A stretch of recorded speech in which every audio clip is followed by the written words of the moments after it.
Hey,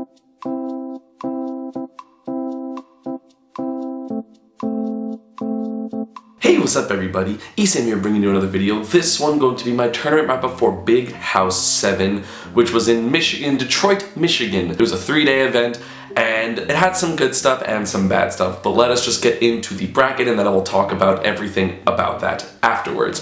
So I teamed with MVD in Wii U doubles, I also did Wii U singles, and those were the only events I entered. In pools, me and MVD did not drop a game versus Ray and AAA, Kezup and Fun Buffet, and then D Money and Madi. Or sorry, those rounds of pools, we actually did drop a game in pools to the next match. So D Money and Madi were actually the hardest team that we fought. They were actually a double Bowser Jr. team, so that was pretty interesting, and they're also the only characters that I remember because I'm a terrible person. I still haven't written down, I still don't write down who I play in tournament for these wrap-ups, even though I really should, so I'm sorry. I thought I remembered, but like after like a week or so, I'm gonna forget, so that's kind of unfortunate. But D Money and Madi definitely were pretty difficult. I remember MVD almost didn't get hit one of the games, like he got hit in the 2v1 the first time he got hit in the game, and that was actually crazy. And then afterwards we end up playing against Umeki and Abadongo, obviously the Japanese Peach, Japanese Mewtwo, and Bayo, and he actually went Bayo against us, so we lost game 1 against them. Game 2 was pretty dominant for us. I remember it was like a 4-stock on Lylat or something like that, and then after that they kind of picked a battlefield and we had a very close 2v1, but we were victorious to advance out of pools into winners quarterfinals where we had to play Nakat and Void, and the last time we played Nakat and Void at SmashCon, we lost. But this time, thankfully, we were able to win. Game 1, MVD went Cloud, and we lost that. I think it was like a 2-stock or a 3-stock. It was pretty convincing by them. Then game 2, we go Diddy Kong, and that was bad. We destroyed them as far as I'm aware game 2. And then game 3, we ended up winning as well in a 2v1 against Void, so I'm very, very happy about that because we normally do not beat that team, and again, MVD was Diddy Kong for that game. So we advanced into winners semifinals where we had to play against the upset team of the tournament, which was Pug West and Light. Granted, they had an easy pool. They were supposed to have Leo and Javi in their pool, or Leo and Como in their pool. No, it was Leo and Javi, that's right. But, you know, they didn't show up. Tyrant and Exact also didn't show up, so they had a pretty easy pool, but they kind of made up for that because they beat Salem and Ryuga, and Salem and Ryuga are a godlike team, so they beat them, and then end up beating us. It was so hard for us to pin them down. Whether MVD was Cloud, whether he was Diddy Kong, it did not matter. It was very, very difficult for us to pin them down, even a little bit. Like, Light was moving crazy, Pug West was playing so defensive, it was working really well for them, and it was really hard to just get anything that we wanted started because Fox would always be there with interruption, or Marth would always be there with a giant sword to punish, and so we felt hesitant to do anything that was like a long combo because we didn't want to die to a tipper, or we didn't want to get hit by Fox and then lead to the Fox Vortex. So we end up losing that 3-1 and dropping into losers where we had to play the double Bayo team of Captain Zack and Mistake, and we ended up going down 0-2 to them. You know, I was playing a bit reckless and I got witch timed a lot, and then MVD was like, listen, we have to play like this game strategy, this game type, which was just very much slow and steady, and don't worry about kills, don't worry about combos, we're just gonna hit them for 20% over and over again, and we'll eventually get the kills. And that's pretty much what we did for the next 2 games. We had very, very strong 2 games, so we brought it back to game 5, but then game 5 they were able to get a few early kills on us, which led them actually to winning that game. I don't think we got witch time that game. I would have to rewatch the VODs, obviously, but either way, we played our strategy, but they were just able to get a few early kills, get the lead, and so the strategy didn't work quite as well as I wanted it to, so that put us out at 5th place. Again, I feel like we always get 5th place at these events, 5th or 7th. But either way, I'm pretty happy with how we played. It was random how we couldn't really do anything in the winner set, and then the loser set, obviously Captain Zack and Mistake are both very good in doubles, so I didn't really feel bad losing to them. I mean, I obviously wanted to beat them, and I feel bad that it was kind of my fault that I threw away the first 2 games because I died a lot really early. But, you know, now we know for the next time, and, you know, it's always a little learning experience, and we still are getting those fuse points, so we are going to be in that finale pretty much guaranteed because we always top 8 like everything that we go to, so that is pretty good. And that is actually going to be it for doubles with me and MVD, and now let us go to singles. So I ended up placing 25th in singles, so again, top 32, and hey guys, my cat is actually here. It's kind of hard to see the black cat on the black shirt, but hello kitty, look at the camera. There we go, hi! And so I actually had a pretty good schedule in terms of this tournament because I had doubles at 10 and then at 2 p.m. was my singles pool, which is pretty good considering I know people that had like 10 a.m. doubles, 8 p.m. PM singles like MVD. So round 1 I had to play against Plaz, and that was a Corrin main, I'm pretty sure, and that was 2-0, relatively harmless. My whole pool was relatively harmless for round 1. Then round 2 I ended up playing against Bongholio, which is the Falcon main I played on stream that you guys might have seen. The game that lasted like 24 seconds or something like that because I gimped him with quick attack, which that's not a thing I do normally, but I got it, so that was going to be 2-0 for me. And then after that I played against Alctrix, who was an Ike and Samus main. So actually the Ike, so round 1, so game 1 he went Ike against Pika, and that was pretty harmless. Then game 2, you know, he goes to Town and Seed. I'm like, I want to warm up my Samus just because. And so I go Samus, he goes Samus, and it was actually very, very close because I was bodying him, then he gets a kill, and then I get nared onto the Town and City platform as it like is going away, and I almost die. Like, I'm pretty sure I was like 2 or 3 frames away from dying, but I ended up winning that 2-0, obviously, to advance into the round 2 of pools, which round 1 I had to play against Crimforce, the Diddy main from Canada. I think he's from Ontario, and again, I'm very, very good at the Diddy matchup, so I won that 2-0 pretty convincingly. Then next I had to play against Raito, and Raito, obviously an amazing player, plays Duck Hunt, and I've said a bunch of things about Duck Hunt which people were throwing back in my face considering I lost this set. But so game 1 we start on Battlefield, and I body him. I remember I took his first stock. He had a really long edgeguard sequence against me, but it was Battlefield, so I didn't die, which I'm still confused why he likes Battlefield so much, but whatever. Then,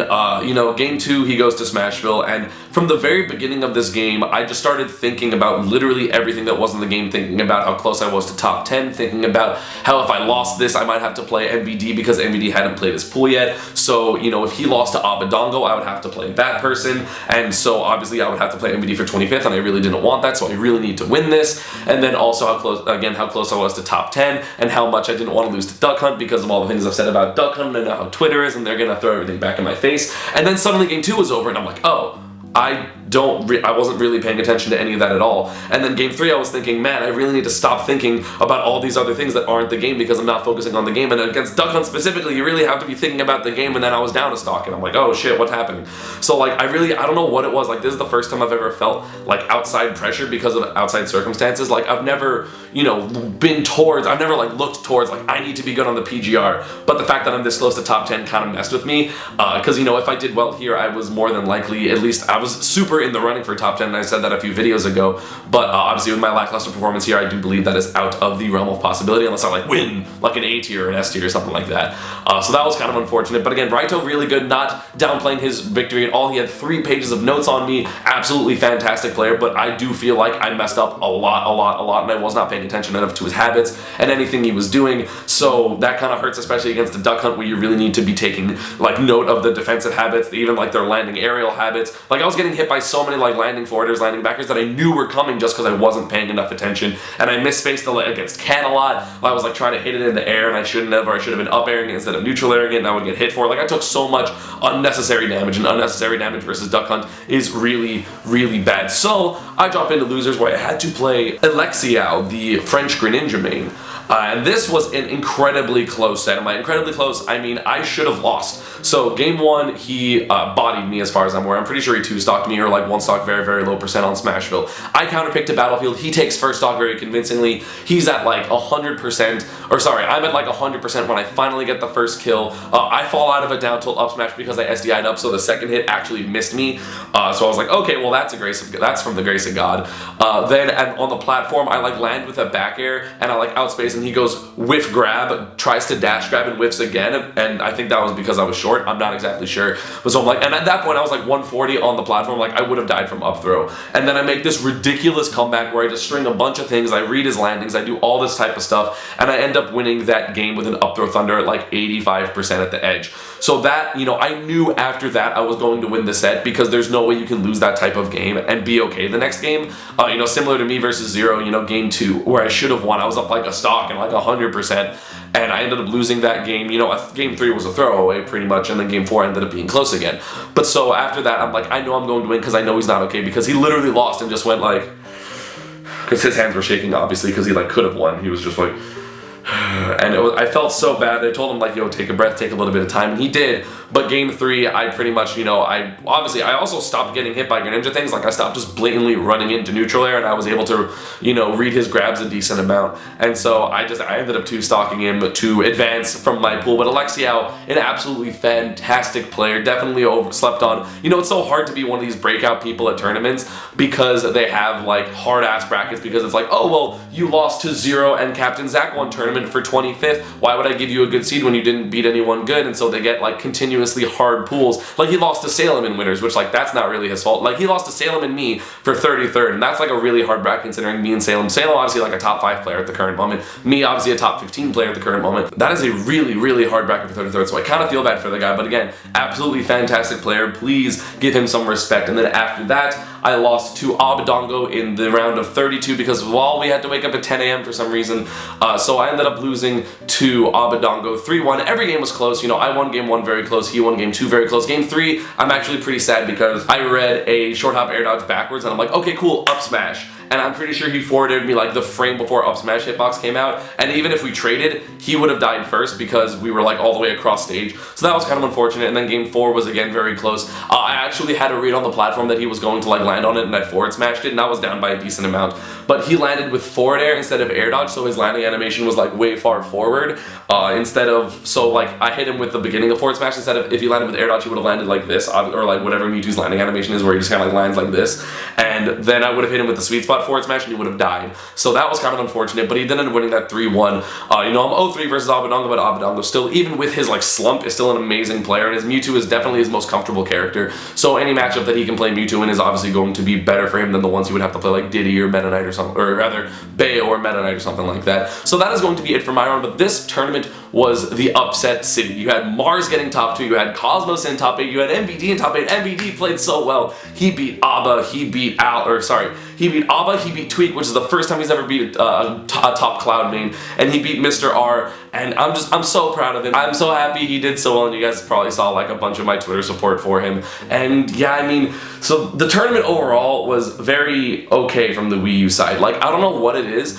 but I always feel like Wii U is a side event at Big House. The first year, there was a reason for it because we were literally in a room that was like a fourth of the size and had like bad lighting and was just bad. The second year, we were in a different ballroom across the hall, but we had like one vendor in it, which was the second gaming gen vendor, and then everything else was in the main room. And again, that kind of makes sense because again, it's bigger for Melee, but like the year before, or the second year of the tournament, it was pretty much like, I think it was like 1,300 versus like 1,000, which that's not that big of a difference to feel like it's a side event. Our top 32, similar to EVO 2016, we had our top 32, our hardest matches at the beginning of the day. We had a 6-hour doubles block for top 24, and they could have just not streamed most of it. Like, they streamed like things that were like, oh, if you lose this, you get 13th. And I don't really understand that because you could have had round 2 pools end earlier, which would have made the top 32 at 10 a.m. not as bad if we could have left the venue at like 9 or 8 or something like that, but instead we had to leave at like 10 or 11, again, get food,